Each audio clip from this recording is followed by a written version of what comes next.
Broadcasting from Orchard Park, New York, and Boca Raton, Florida, it's the Freight 360 podcast.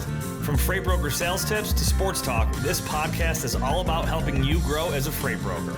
We're your hosts, Nate Cross and Benjamin Kowalski. Let's talk freight. Welcome back to this week's episode of Freight 360. Nate is traveling down in Nashville, I believe. So Mike Fullam from QuikSkope is going to be joining me. We're going to talk about the new release of the product, dig into a little bit about market conditions, and fan of the show, like, subscribe, do all that fun stuff. We were just talking about right before we went into recording is Wimbledon semifinals just basically, I guess, were set as of like an hour and a half ago. And you were asking me, well, it's Sinner and Djokovic. They're going to play Fridays, time still TBD. And then Fritz from the U.S., who's ranked 5th, is going to play Alcaraz on Friday. So really pretty cool semifinals. And you were just asking me about Djokovic and why he was ranked 6th. And I mean, I think part of it is just he's probably playing less tournaments. I don't follow like the whole year versus tennis. And honestly, like I've only really been watching tennis for like the past 4 or 5 months since I started playing again. But I mean, I think he's 38. But I mean, in Wimbledon, like he's been playing great. I mean, like the only two people that they think if he's on top of his game that can beat him are number one Sinner and possibly Alcaraz. So I think it's going to be a great semifinals, him playing Sinner on Friday. I've seen Alcaraz play a few times. I mean, that kid's really good. But after Federer and Nadal started retiring, I kind of lost track of everything. I always liked Joke, but he is old.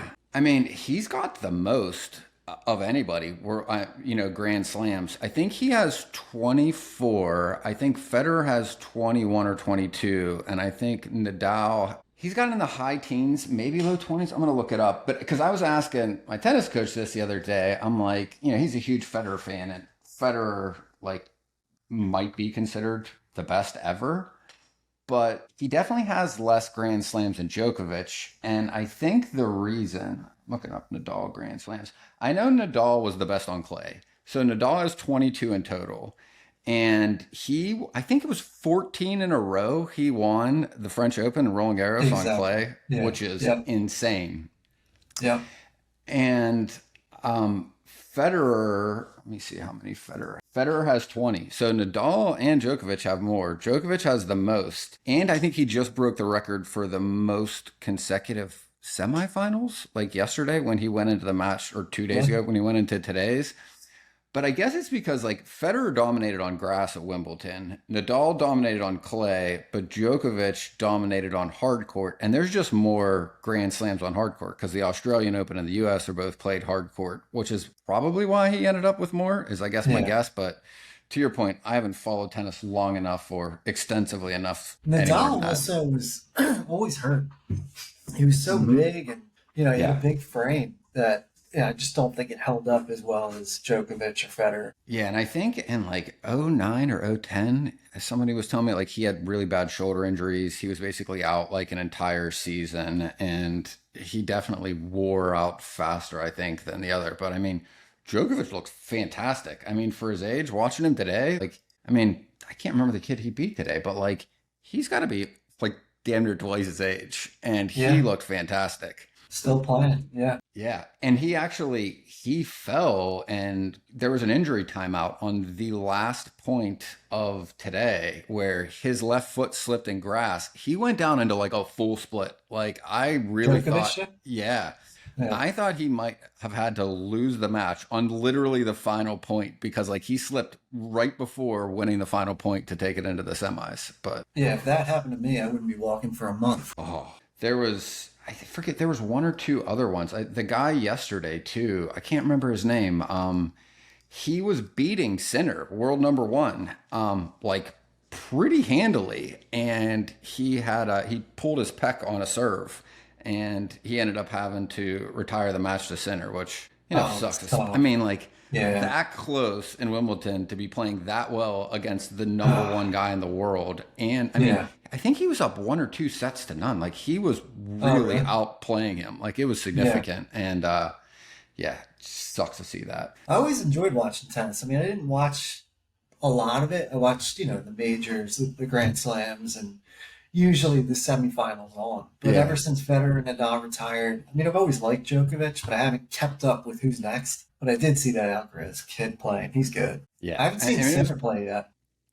He's fantastic. I mean, he's really good. And in fact, it's even worth rewatching. The French Open, which was just a couple weeks ago, was number 1 and number 2. So Alcaraz played Sinner, and it not only went all the way through best of 5 to the last, but then it went into, in fact, I can't even remember what it's called, but it's basically like overtime, right? Where like they were tied and you got to win by 2, and it went into a tie break to decide the French Open. Like it was like the best way you could like basically script out number 1 versus number 2 going all the way to the final. And even like throughout it, like if I remember, like I think Sinner was up like 2, meaning like if he won one more, it was over. And then Alcaraz won the next 2, and then they fought out the final one, and then went into again, I can't remember what it's called. It's like I think in French, best of 7 or best of 10, but it went like is all the way to the wire. It was fantastic. Yeah, that's awesome. Those types of matches are great for tennis. I forget who it was years ago, but the tennis match was like, what was it, like 5 or 6 hours long? I watched that whole thing. I can't remember which one it was. I think they made it the next day.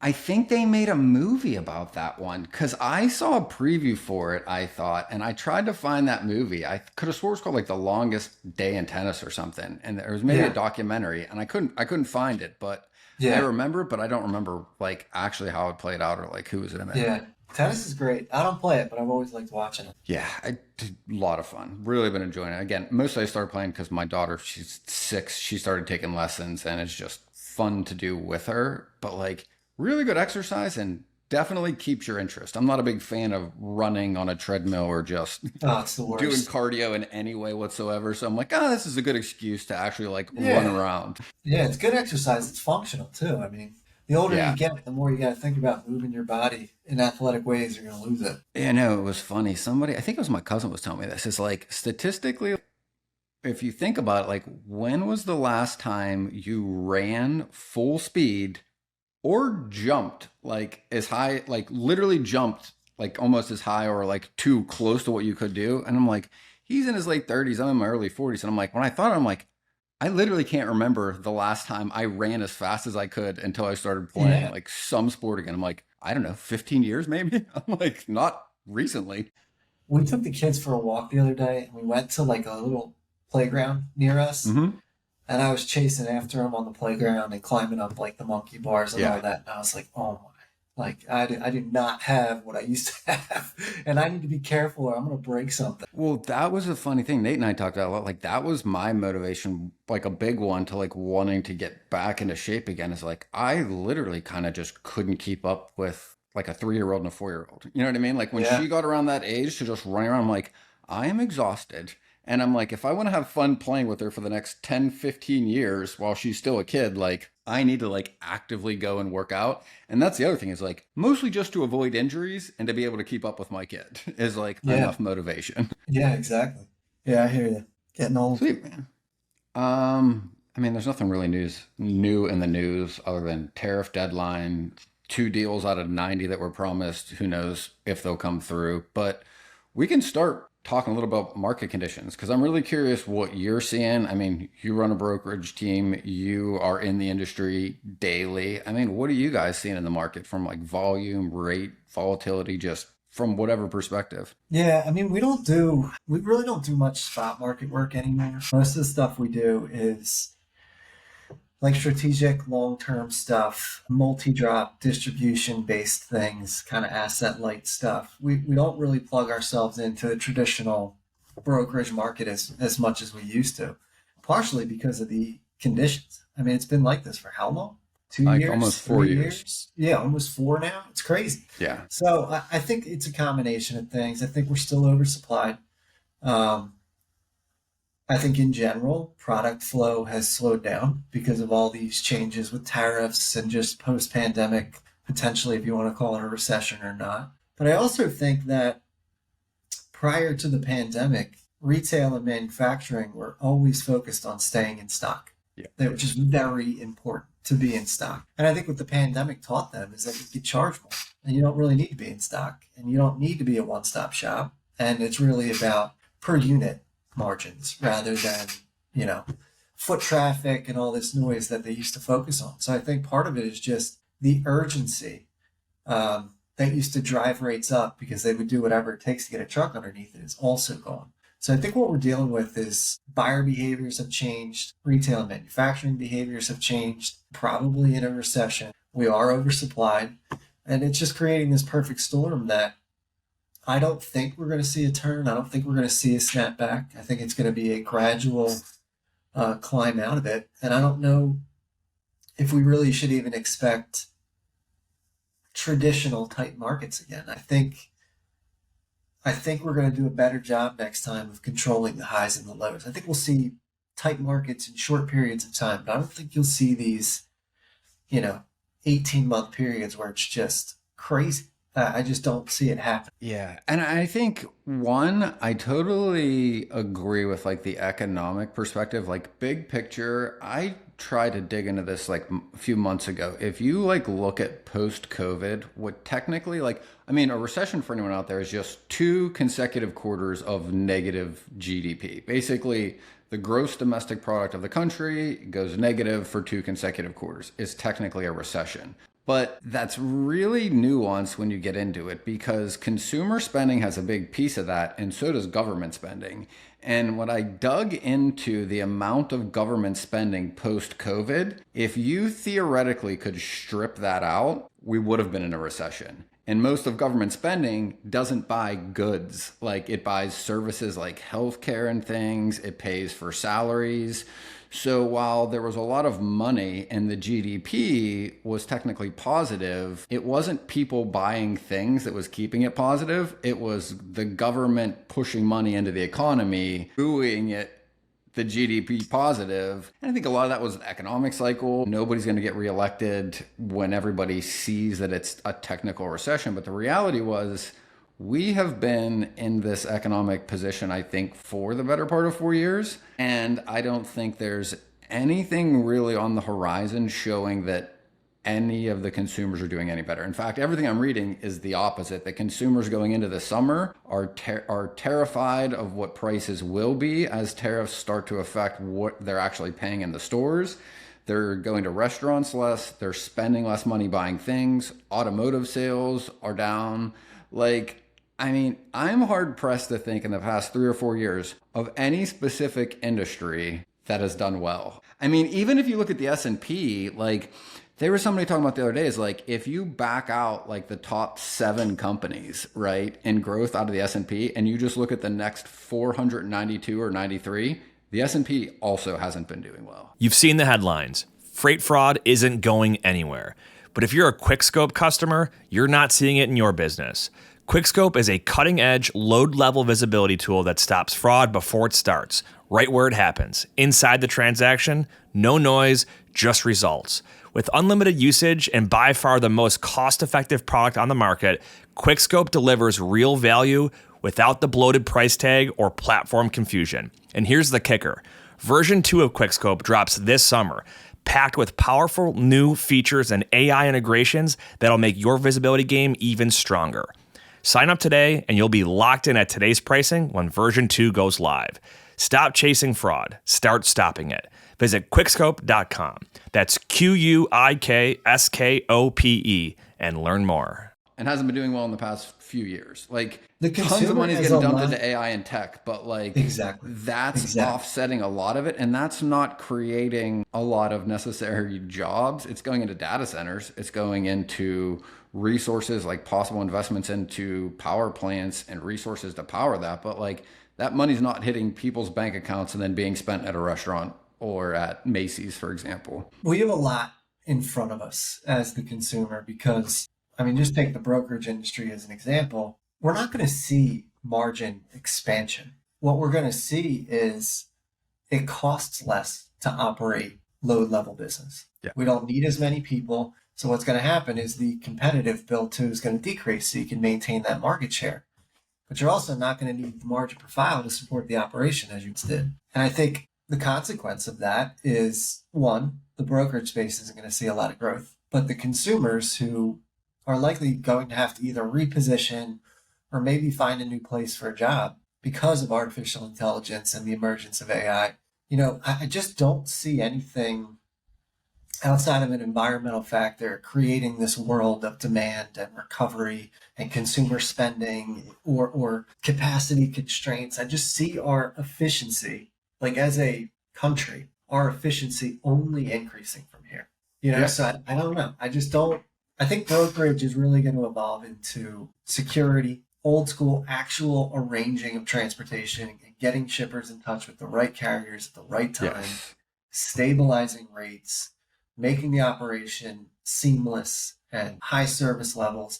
I mean, you even see it in the big retail space now. How many of them are actually doing annual contracts? They might do 6 months, they might do 3 months, they might go to mini bid, because route guide compliance during COVID was non-existent. Yeah, just they all fell apart. And they really just, why lock in rates for a year? So there's really not a lot of opportunity for turmoil, and brokerage has historically lived in the spot market. Not that the majority of it isn't contract business. I'm not saying that. But what earns you new business and what earns you the best margins? It's the fluctuations. It's the variability of the ups and downs that really opens the door, that creates the service failures in the contracts, that opens the door for other brokers. The thing that I would say is that was a whole lot of negative, I think. And both of us, I think, were coming from a good place. I would say the thing that I think could create some of that volatility is there's only so long that the whole carrier market can operate at the rate per mile averages they are. And a lot of the reason why they've been able to run a lot longer than typically is because there was a lot of that money that went out in COVID. A lot of carriers did really well. Some banked a lot of it and had a big piggy bank that they've been able to live on.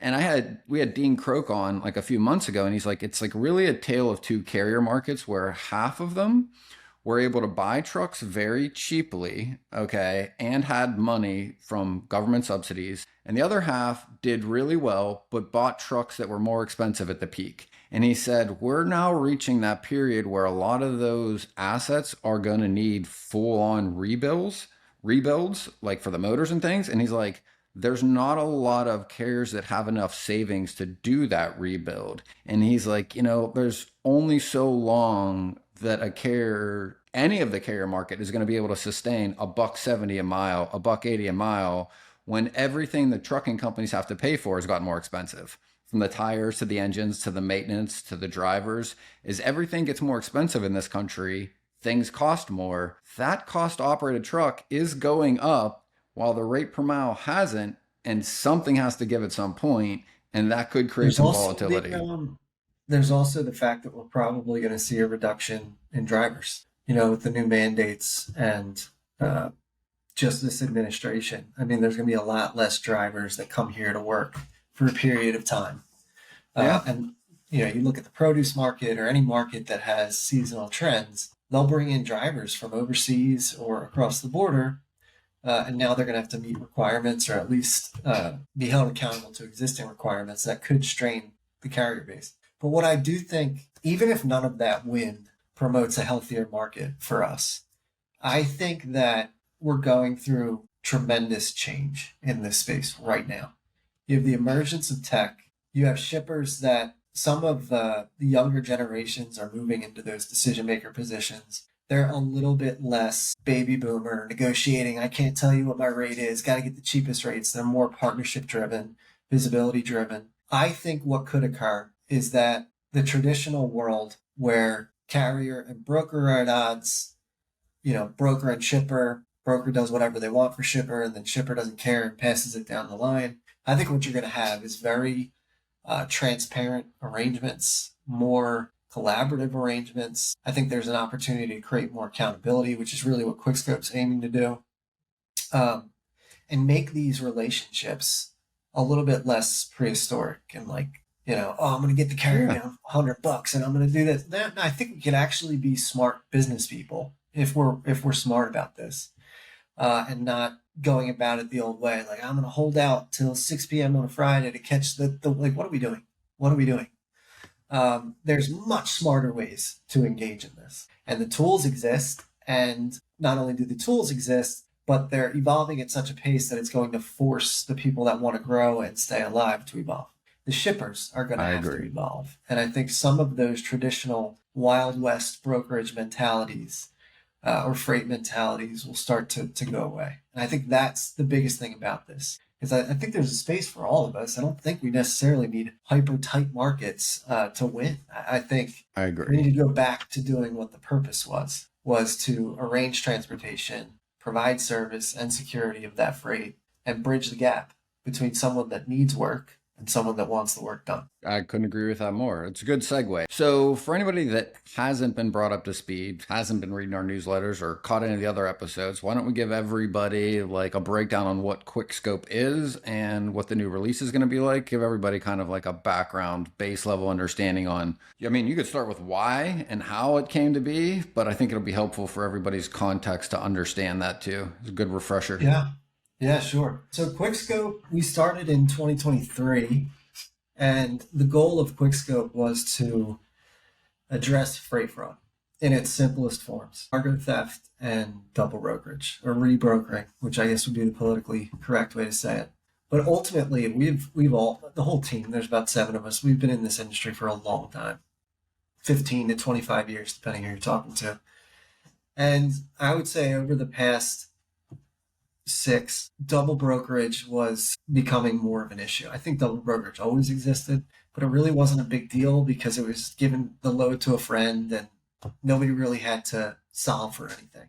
Now double brokerage has become a scheme where people are stealing money and screwing the carrier, and so much so that it's caught the attention of shippers, and they're already dealing with massive amounts of cargo theft. Yeah. So we said, can we solve this issue? At least for our own customers. So we went out and we built a product, and the product works kind of like a trucker tools where it's deployed at the load level. And what it does is it tracks the driver to the shipper. When the driver gets within a certain radius of that shipper, QuikSkope deploys. QuikSkope will ask them to take a picture of the side of the truck. It will timestamp it. It will geofence it. It will send the picture back. QuikSkope cross-references that with what the broker or shipper has provided. In freight, time is money, and efficiency is key. That's where Levity comes in. Imagine automating your email operations to do more with less effort. Levity connects directly to your inboxes, extracting vital information from emails and attachments in real time. It seamlessly integrates with your TMS, empowering you to quote faster, build loads more efficiently, and book more freight in less time. Whether it's incoming emails from shippers or carriers, Levity's got you covered. It understands any language, any format, and even interprets non-standard formatting. Visit levity.ai today to sign up and get started. Tired of struggling to find accurate rates and the right carriers for your freight? With DAT1, you can access more than 500 million posted loads and trucks every year. That's 3 times more capacity than any other load board. Plus, their integrated freight management system makes it easy to cover loads 24/7. They have the most trusted network of carriers, brokers, and shippers in the country. You'll get real-time rates on every lane so you know exactly how much a shipment will cost before you commit to it. Plus, you get instant access to top bids from qualified carriers around the country. Get 10% off your first year of DAT1 when you visit the link in the show notes. And if everything aligns, DOT, MC number, things like that, we will then release the pickup number. And from there, QuikSkope kind of orchestrates the loading and delivery of the truck, providing pickup numbers at each shed when the truck gets close, giving them the quantities, whether it's case count, pallet counts, tracking them through transit, and you can even ask for verified updates in transit. And it's been really effective. We've put probably 10,000 different users through it at this point, version 1, and we haven't had any issues. None. Most often, if we do run into a fraudulent actor, I think they're deterred before they take the load. At tender, if you tell them that, you're going to have to get your pickup number through QuikSkope, a lot of them will just punt. We have caught a lot at the picture phase. But ultimately, we felt like we could do a lot more with QuikSkope. So that's what version 2 is about. And that we're really excited about. It expands our value proposition a lot. So just to kind of reiterate for everybody, right? Like basically what's going to happen is you're going to log in, you go into the, website or the user interface, you put in your load details, you put in the driver info. It's going to send a link to the driver. The driver is going to open that. When they arrive within a physical location, meaning their GPS is close enough to that shipper, they are then going to take a picture of their truck at that location. That is going to determine whether or not the pickup number gets released to them, so that if somebody's impersonating that truck, if it's a different carrier, it's somebody trying to steal a load, they don't get the pickup number, they can't get the load. So it's really load level security to make sure the information is only going to somebody, a driver and a carrier that was supposed to actually pick up that load, right? Exactly. So when you said could do a lot more, tell me a little more about like what you mean. What were some of your thoughts around version 1 and how you guys thought you were going to be able to improve it? Originally, we were just going to provide it for brokers. Originally, it was just to help them solve that problem. But the amount of shipper interest was pretty crazy. We got quite a few shippers reaching out to us trying to help them solve this problem. But there was other things that they needed solved for. They needed real-time location updates all the time. Preloading, during transit, after loading. They needed methods to not only collect and categorize documents in real time, but they needed the ability to cross-reference them. An example might be a BOL. Driver's supposed to pick up 1,500 cases. They submit the BOL through their phone. It immediately gets cross-referenced with the tender in our system. And it says, you know what, you're short 35 cases. So the truck hasn't even left yet. They haven't even signed the BOL yet. We can address those things. Also, the creation of BOLs and the collection of things like seals. We had a couple of department stores. They had a lot of cargo theft, and the seals were being violated. They wanted us to capture that in real time, categorize the document, save the document. So documentation processing and creation is a big part of it. Track and trace is a big part of it. But a couple of the shippers we work with have really demanding final type procedures where the drivers are going in, dealing with volatile products, could be perishable, could be expensive, etc. They're taking them into stores, they're merchandising them, they're then recovering reusable equipment and bringing it back to the facility. There's a lot to manage there. There's temperature monitoring, it's making sure that it's being stored. A lot of the deliveries happen before the store itself is open. So they use things like lock boxes to maintain a code in there. So what we're doing is just like we're mapping the pickup number, we're now containing the code to the lockbox to get into the store. So only one individual has that in real time at all times. And what it has evolved into is a platform that takes the life cycle of a transportation order for a shipper or a broker and institutes a lot of basic TMS principles with inside the transaction benefits. Like I said, the document collection, facilitation, real-time tracking, and a lot of custom things like the lockbox. The shippers have found a lot of value in it, partially because of its price point, ease of use. The big part about all of that is that we're not going to be collecting the data from a lot of like the competition does. I think a lot of the issues that we have with finding capacity today and qualifying that capacity is that we're trusting kind of these centralized sources, whether it be DAT or highway or carrier shore, whoever it is. Well, what they're doing is as the brokers or carriers utilize them, or even shippers, they're collecting that information and then sharing it back. When you and I started in brokerage, having capacity was a competitive advantage, and these brokers are just like, whatever. We'll just I think it's kind of crazy. So we want to create very valuable driver level data, not carrier level, not broker level, not shipper level, driver level. And the way going that down to the VIN level, probably more to the CDL number, like the CDL itself, the person, not the truck. We can incorporate VINs and all that, ELDs and all those things, but we really want to get to better triangulation or efficiency at the driver level. We also want to give drivers the ability to get better business. Not like, hey, you get freight matching. That's not what we're going for. We have spent most of our time in the creation of version 2, building out the value proposition for the driver. That is where we spent most of our time, because we want to create a very collaborative chain between the broker, the driver, and the shipper, where people can be held accountable fairly. They can document things in real time and maybe not get taken advantage of for a claim here or a claim there or temperature. You just unloaded my truck and you're leaving it sit on the dock and it's refrigerated, or you're loading it and it's damaged. So we're using the video, we're using the phone to create accountability across this chain. And listen, for that reason, I think there's a lot of shippers that won't want to use it. But the right shippers still, they want to do things the right way. And drivers want good business. They want consistent business. And as they do these things, extra here, extra there, I need you to pulp every pallet, where I need you to go into the facility, unlock this lockbox, put the frozen stuff here, the refrigerated stuff there, the dry stuff there. They don't get compensated really more for that. So what we're allowing them to do is, as they effectively check boxes in QuikSkope, we're going to give them a resume. And that resume is going to be collected so that they can deploy it to get better business through QuikSkope.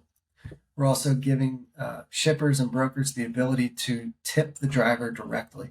So you bypass dispatch, you bypass the carrier, you go right to the driver and tip them for extra instead of fines. There's a lot of stuff in there for the driver.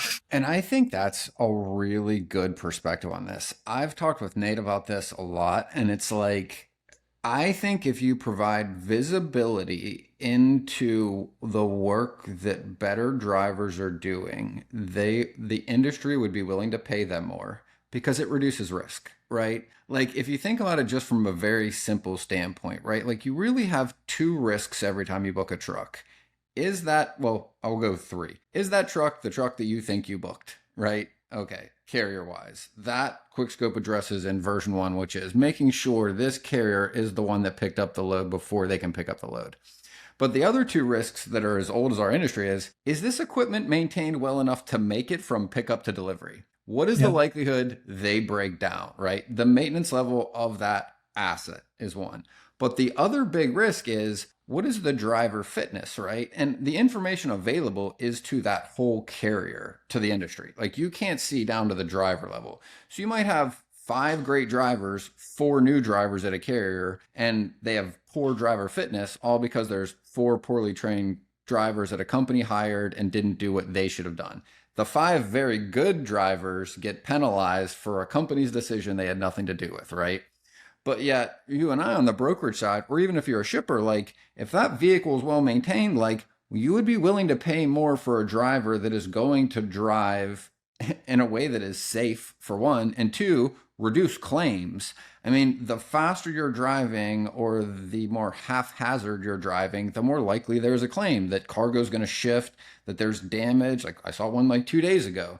And that one, to your point, was a shipper issue. They didn't load it correctly, wanted to blame it on the driver, right? Yeah. And like there's 2 instances that come to mind that were recent. Like one was, if that driver could have taken a picture or a video of the truck when it was loaded, he could have had absolute verification because that truck was then sealed, made it to the receiver. Driver didn't have any issues, but yet it was damaged, but they didn't wrap the front pallet right.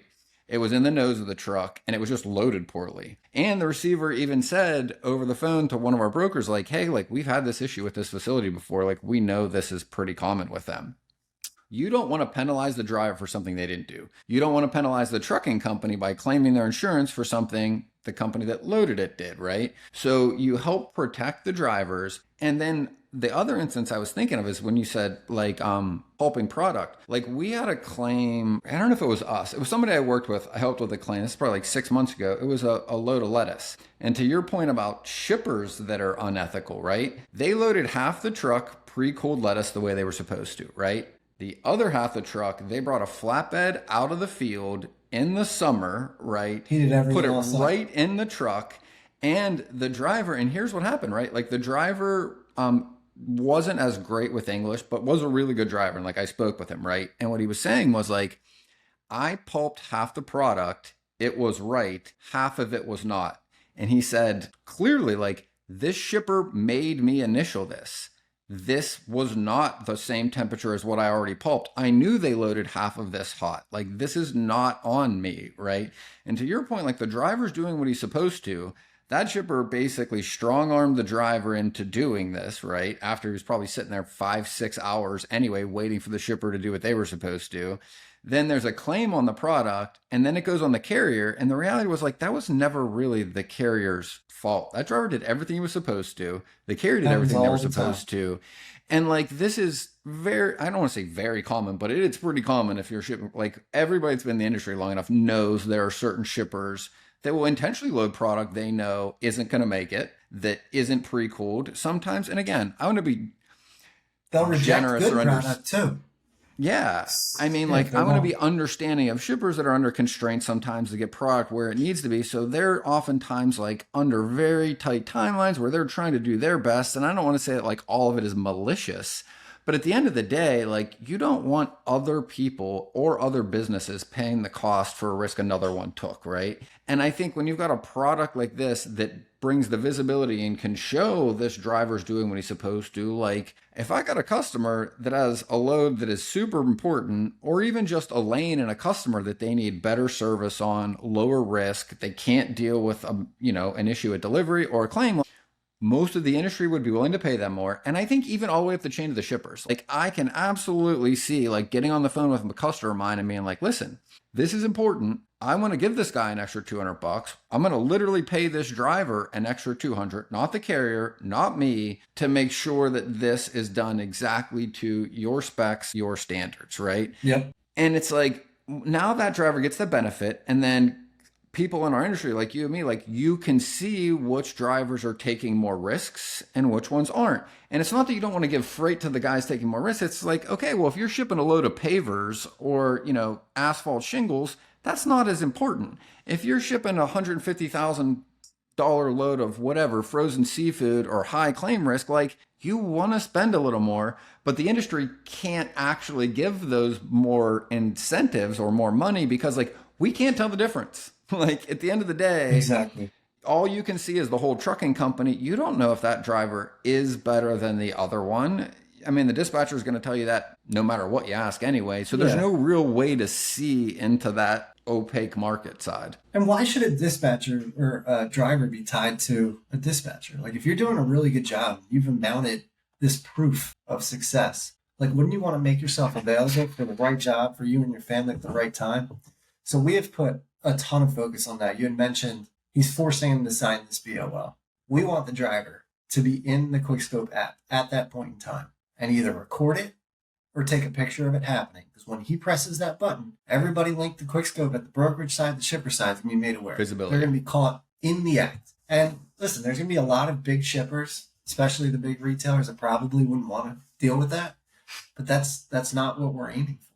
We're aiming for the shippers, the drivers, the brokers that actually want to develop a collaborative transportation chain where they're not against each other, they're treated fairly, they're compensated for good work, there's no fraud, and there's not a lot of extra energy dealing with the inertia of this document or this piece of communication or this question mark that nobody can see or feel in the moment because they're behind a computer desk. And the appetite on the shipper side has been really good. And it's not your big shippers. It's your intermediate sized ones, the ones that, have a really unique value proposition, that are growing the right way, that don't want a large degree of turnover. They're not going to RFP every 10 seconds.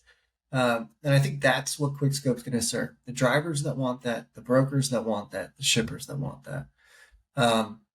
Those that are going to play the wild, wild west game, there's plenty of options.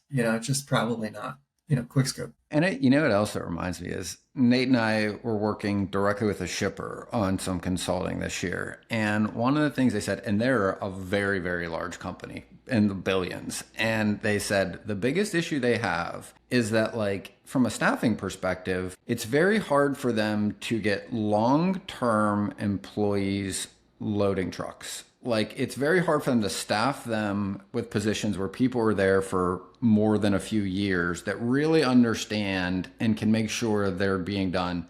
Because we're talking 100%, right? Like, you're talking about checking a BOL versus what should have been loaded in the truck versus what was. And he had told us, he's like, it's just really difficult. Like, we try to pay a little more. We try to hire the best people we can find. There's a lot of turnover in that position. And it's just, he's like, it's just been impossible in the 20 some years he's been doing this. He's like, to eliminate mistakes loading a truck. And he's like, they're not intentional. They're just doing this all day. Sometimes there's an order change. Sometimes that information doesn't get all the way to the dock in time for that truck to get loaded, right? The broker has the updated BOL. The shipping department has it, right? The driver has it, but then the person loading it either didn't get that email, or the email got buried, or they were busy and there's a mistake loading the truck. Well, that's a cost to the driver, a cost to the shipper, and usually that isn't found, to your point, until it makes it to its delivery. Now that shipper's got to book another truck, rework whatever the next load is, or pay to send a full truckload for a few pallets, right? The fact that that information can go all the way around and back to the dock with QuikSkope, to me, eliminates so many issues, right? Because that order coming from the company to a broker to the carrier is going to be likely as close to 100% correct as you're going to get. That error is usually going to happen at the loading dock, where maybe their system was uploaded and updated, but like they're literally loading a truck and they just didn't see that another pallet needs added to that load, right? But that information is now going to go all the way around back to the driver, where the driver is going to be able to scan what they put in his truck, and QuikSkope's going to be able to say, hey, there was supposed to be 26 pallets. There's 24 in here. Now, before the driver even leaves, he can walk right back over and be like, hey, just want to run this past your system, check it one more time before I leave, because this is showing me that like we didn't load everything. Like, to me, that's a huge benefit. Well, a lot of the causes of things being misloaded, whether it's too many pallets, not enough pallets, whatever, is upstream issues, right? It could be WMS issue, it could be whatever. But there are issues caused exclusively by trucking, and that's congestion. And the biggest cause for congestion is that I'm supposed to load 5 trucks in the next 3 hours, right? And they all have appointment times. One of them doesn't show, and that product's staged. So now you got to take that product back. The second truck or the third truck gets there when the first truck's supposed to be there because of traffic. They're moving stuff around, right? Or 100 different panicked. reasons. There's a bunch of trucks showing up at the same time. So one of the things we're doing with QuikSkope, and this is great for the drivers too, is we're going to be doing what we're calling remote check-in. So as the driver clears his verification, he's within X miles of the shipper, he's cleared his verification, he's good to go. He has an appointment time. We're going to notify the shipper or receiver that the truck is within striking distance and he's verified, ready to go. And that truck's going to be able to say, I'm willing to check in early, or I'm not going to check in early. I'm going to stay here, grab a shower, eat something. Well, they're going to tell the shipper or receiver that they're ready to go. So if somebody else no-showed them, they notice to bring that guy in early, and the trucks are off-site, not on-site doing this. That was actually a recommendation from one of our shippers. So we're trying to make things easier and account. Yes, it's exactly like that. Literally at Disney, we're like, I don't have to wait in line to check into the ride. It gives me a time, so I don't have to stand there for 2.5 hours. I can go, from Disney's point of view, I'm going to spend money. I can go walk around. I can do whatever. And then I show up then. And to the trucking example, instead of having 9, 10, 25 trucks all jockeying around a small parking lot or by a loading dock, moving door to door, like, they're letting the shipper know, hey, I'm within 15 miles, or I'm within this parameter. Exactly. If you can take me early, let me know. And now they can manage who's coming in much more effectively and much more efficiently. And it reduces dwell time for the drivers. And it's going to be documented too. Detention is going to be documented without the driver having to call you and say, I'm here, I'm waiting. And then the broker hangs up and all that crap. No, that it cleared the geofence. He checked in, started. The goal, again, is that people that want to participate in a healthy partnership in the transportation chain, shipper, broker, carrier, specifically driver, QuikSkope is the place to be. And I think the best part about it is that we're targeting a price point. And yes, we can get very sophisticated with how it integrates via API, EDI to this system, that system.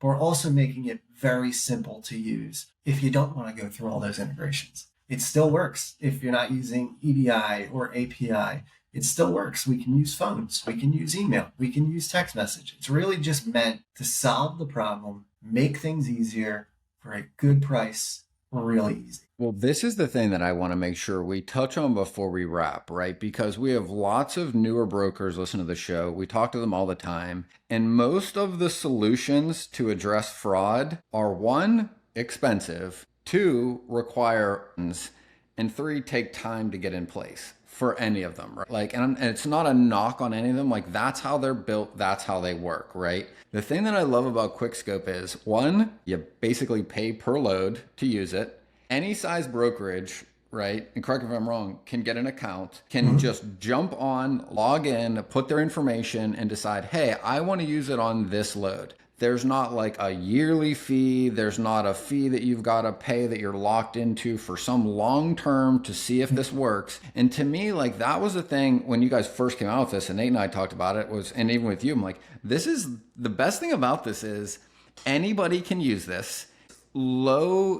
It's high ease of use, like literally any broker out there. And even if you've just gotten in the industry and you've been shipping things that are like low theft, whatever, whether it's lumber or any of the commodities you kind of start with in the industry, you get one new customer that's shipping some like higher end material or high theft commodity. You don't need to fork out thousands of dollars to get any other solution. Like, you could literally just go and sign up for an account for QuikSkope. The first load that you're going to move with this customer, if you're worried about theft and you don't have all this other vetting software, you at least know that the trucking company you booked is the one that picked up the load, right? Like, that alone to me is still one of the biggest advantages of QuikSkope, is just ease of use. You don't need to be technically savvy. You don't need an integration team, and you don't need to fork out thousands of dollars to protect a load you're going to ship. Shit, if you're listening to this in the next 15 minutes, you can get an account spun up and basically use this. Yeah, we're super pumped about it. Like, I wish I could take you through the platform so you could understand like all the little things, all the little nuances, because most of us are logistics operators. We know what it's like to use these platforms. They're just little things that if you're a logistics person, if you're a driver, if you're a shipper, you're going to love. And ultimately, yeah, anybody can use it. We don't want to create a world where we're taking on a bunch of funding and we're getting as big as we possibly can, and we hire a bajillion salespeople and we collect as much.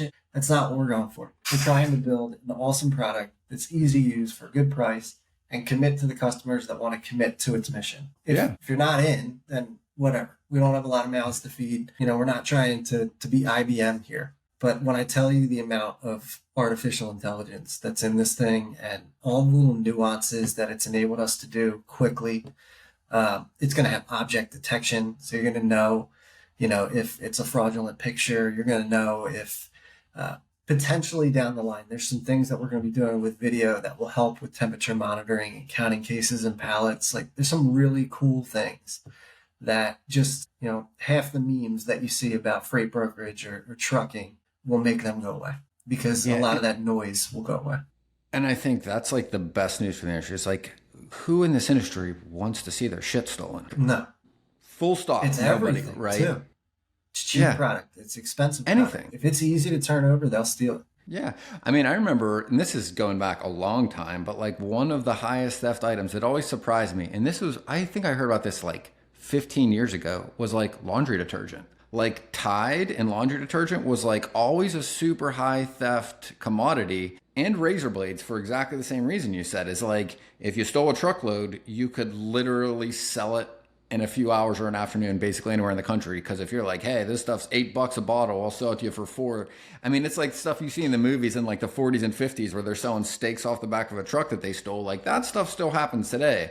It's not just the $300,000 or $400,000 truckload of TVs. It's literally things like a truckload of Gillette razor blades down to a truckload of Tide you could be shipping. If it can be resold cheaply and fast, like, that's a target. That's quick cash for thieves. Like, they're going to go at whatever they can resell. Yep. And that issue is something that we need to hold shippers accountable for, receivers accountable for, brokers accountable for. The good drivers are not the problem. They've never been the problem.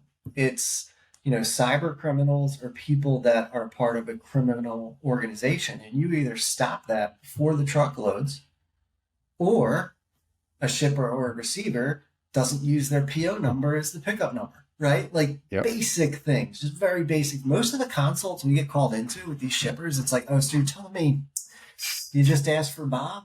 and the truck gets loaded. Yeah, it's been working for 20 years. Well, we need to stop. Like, But it's we've basic always, stuff. Mike, we've always done it this way, right? Yeah, Like the driver right? shows up and goes, give me the load to, LA, and we put it on his truck. You mean we're supposed to use like a specific number before we give them $80,000 worth of our inventory? Yeah, maybe we should just at least check to make sure the company you're putting it on is the company that is supposed to be picking it up, right? Yeah. Like I've never, like the truck drivers that do their job and have the intent to do their job the right way are not even remotely close to this problem. No. They're likely the ones that don't get paid by the double broker. And they're the And it's victim. wild. All we're doing is driving accountability more to the driver, more to the carrier. Well, maybe we just create an environment where good players play together and teach shippers how to not do things that make themselves at risk and receivers, and hold them accountable by documenting and facilitating the process and giving them the tools to say, that makes sense. I see what you're saying. We'll make a change. That's one of the things we're doing for a shipper right now. And I'll stop after this. Is they're a fast food company, have meals where they put toys in them like a McDonald's would do. It's not McDonald's, but they're worth not a lot of money. I mean, thousands, not hundreds of thousands. And they were getting stolen like crazy.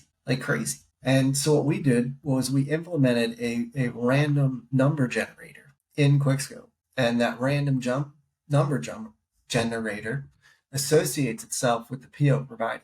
So the shipper never had to change their PO number. All we had to do was at the time of loading, tell them this is the random generated number you should be presented with. And they would associate that to the PO number and they knew what to load. There's very simple fixes to this. Like, you don't need NetSuite. Like, you don't need this crazy ERP system or hundreds of thousands, hiring all these people. You just got to know what you're doing and deploy some tools and hold people accountable. And that's the biggest piece, right? If you've got a relationship with your shipper, right, and you guys can all work together from the driver through the shipper, like, that's what keeps the criminals from being able to take the things, right? Like, the problems are when nobody's talking, everybody's fighting with each other, that the thieves are like, damn, this is great. Like, all three of you are fighting with each other. I'm just going to walk right in and take this and leave. And no one's even going to notice that it was me. And that's exactly what they're doing, right? Yeah. You don't need this crazy suite of products where, like, you have all these things doing everything at the end of the day. Like, if all three parties are just working together, then at least you know that company's the one that picked it up instead of just giving the load to whoever asked for it because they said, give me that load heading to Chicago today. Yeah, let me pay a bunch of money for an onboarding platform that just takes my throughput and gives it to my competitor. Like, it just doesn't make sense. It doesn't make sense. And back to our original, market thing. That's what we're hoping for, is that there's enough people out there that want to do this simple, cost effective, the right way. And that's where QuikSkope's going to be deployed. Yeah. I mean, I couldn't agree with you more. Where can everybody find you? Where can they get more information, or what's the easiest way for anybody to access, sign up, start using your product? Yeah, they could reach out to me on LinkedIn, Mike Fullam at LinkedIn. They could reach out to me on email, mfullam, Fullam, at QuikSkope.com. QuikSkope.com is spelled QuikSkope. And if you just email info@QuikSkope.com and ask for a free trial, we'll throw you on version 1. We're really hoping that version 2 is going to be out September. I think what we're going to be doing is releasing it for a few shippers first. But if you reach out to us prior, we're grandfathering people into our old rates. So if you reach out prior and you're willing to commit to QuikSkope for, let's say, 6 months, we'll give you that version 1 price. Yeah, that's awesome. We're just trying to create a list of people, and we're not going to be doing a ton of marketing, not going to be doing a ton of sales. We're going to be dealing with the people that are in line and making sure the solution is customized to them. Yeah, I mean, you can click the link on our newsletter if you guys are signed up. It's in every one of our newsletters. You can also email us if you have issues getting a hold of anybody at info@freight360.net. We'll put you guys in touch with Mike and be able to jump in and start using this product and hopefully protect your customer and yourself and your insurance and everything along the line, all the way down to the driver, by being able to use a simple solution for this. Yeah, exactly. Sweet, man. Well, appreciate having you on. Any final thoughts you want to wrap up with? Thanks for having me. Go Eagles. It's nice to be a champion. I know you guys. So Nate's a Bills fan. What were you? I'm Steelers. I'm from Pittsburgh. Steelers. Well, maybe you got to go this year. You know, you got we'll DK, see. you got Rodgers. At least they'll sling it a little bit. It's a possibility. I don't know that it's super likely, but it should be an interesting season to watch. We will see. Yeah, it'll be more fun than last year. Yes. And that's not a super high bar to get over, but we'll see. Hey, making some changes, it'll be a fun season. We'll see how it goes. But listen, there's room on the Eagles bandwagon. If you want to join, you just let me know. Yeah, I don't know. I don't know that that's even possible. I'm pretty sure my family would disown me, but whole other story, man. Man, thanks for having you on. And whether you believe you can or believe you can't, you're right. Until next time.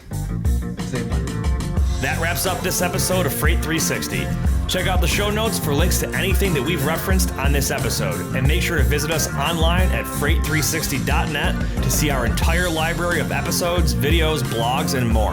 And make sure to check us out on Facebook and subscribe to our YouTube channel for daily and weekly tips and content. And if you'd like your question answered on the show, fill out the Contact Us form on our site, and we'll see you next week.